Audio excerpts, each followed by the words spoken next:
Bharat allrounder hitter హార్దిక Pandya గురించి చెప్పాల్సిన అవసరమే లేదు. ఈ ఛాంపియన్ ట్రోఫీలో ఆడిన 2 మ్యాచ్ల్లో ఆకట్టుకున్నాడు. ఇదిలా ఉంటే నిన్న పాకిస్తాన్‌తో జరిగిన మ్యాచ్‌లో మాత్రం హార్దిక్ ప్రత్యేక ఆకర్షణగా నిలిచాడని చెప్పుకోవచ్చు. అందుకు కారణం అతను ధరించిన వాచ్.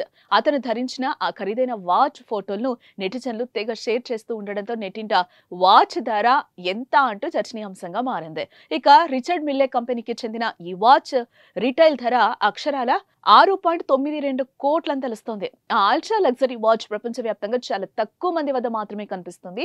ఈ అరుదైన గడియారాన్ని మొదట టెన్నిస్ లెజెండ్ రఫెల్ నాదల్ కోసం రూపొందించారని తెలుస్తోంది. ఇది కార్బన్ టీపీటీ యూనిబాడీ బేస్ ప్లేట్ కు ప్రసిద్ధి చెందింది. ఇది సాటి లేని మన్నికనిస్తుంది. అలాంటి గడియారాలు ఇప్పటి వరకు 50 మాత్రమే ఉత్పత్తి చేసినట్టు సమాచారం. Rafael Nadal, Virat Kohli, Cristiano Ronaldo వంటి క్రీడాకారులతో పాటు గ్లోబల్ స్టార్ రామ్ చరణ్ ఈ గడియారాన్ని కలిగి ఉన్నారని తెలుస్తోంది. తాజాగా దీన్ని ధరించిన వారి జాబితాలో హార్దిక్ కూడా చేరిపోయాడు.